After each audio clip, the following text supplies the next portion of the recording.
The gentlewoman from Michigan, Ms. Tlaib, is recognized for 5 minutes. Thank you, Madam Chair.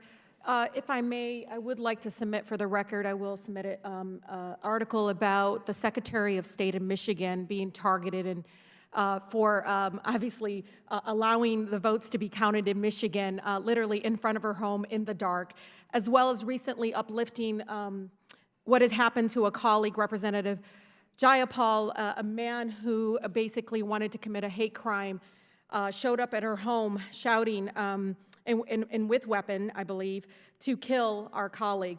I want to reiterate the importance of Without making objection. sure that, yes, thank you so much, Madam Chair. It is important to understand this has been happening a long time for many of us, especially women of color in this chamber. Republicans are claiming this is about returning power to the states, but they've said themselves that they want to ban abortion nationwide. Kevin McCarthy himself and Steve Scalise, as well as Mike Pence, has said it. In fact, every Republican in this committee, though, supports legislation that would lead to nationwide restrictions on abortion.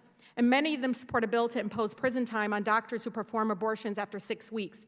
So we need to set the record straight and don't let the rhetoric fool you. With that, I do want to go to our Michigan Senator McMorrow. You know, one of the things that has been impactful, Senator, is the fact that historically we've never seen anything like this. In the state of Michigan, we've collected over 800,000 signatures to repeal the ban of the 1931 ban on abortion. Is that correct? That is correct. This is a constitutional amendment, the highest number of signatures collected for any initiative in state history. We will get the opportunity to allow our state to choose whether or not a woman gets the right to control her body. Is that correct? That is correct. And do you believe, though, that this chamber would try to attempt to overturn that state's right? I do, in both the state level and the federal level. So to paint a picture, Michigan in 2014, Democrats got about 51% of votes statewide. The state Senate in the chamber that I serve, Republicans held 72% of Senate seats. So this has led to an extremist view that is not in line with the majority of Michiganders. We know consistently when polled, 60 to 70% of Michiganders support Roe, support keeping protections in place. And we've seen that Herculean effort come out in this ballot initiative. Yeah, I've never seen anything like it, and I've worked on minimum wage, a number of other ballot initiatives, and I've never seen this kind of support.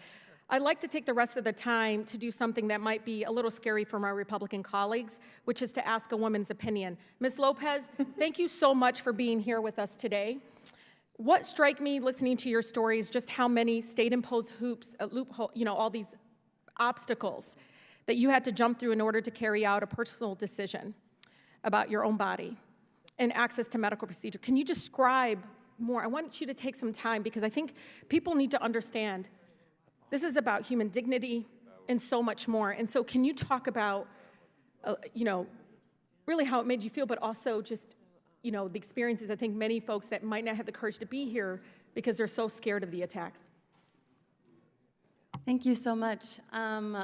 I guess I can start by saying that Texas has dozens of restrictions, had dozens of restrictions already in place prior to Dobbs, prior to SB 8. And when I had my abortion 6 years ago, I had no context or knowledge of what a restriction was. I didn't know that there was a forced waiting period that ended up pushing me further into pregnancy another 2 weeks because I couldn't access care when I needed to. As I mentioned in my testimony, the forced ultrasound felt horrible. I didn't understand why I was, being asked to listen to, embryonic cardiac activity when I knew I didn't want to be pregnant.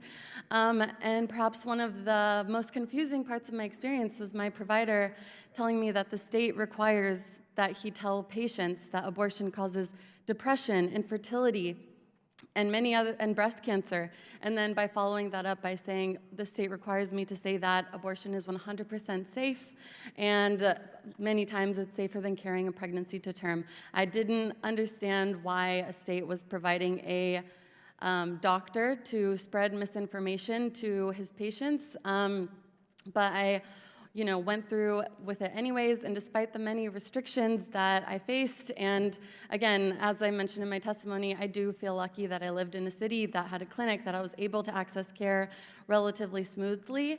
But what these restrictions are intended to do is try and stop people from having abortions. But abortion is healthcare.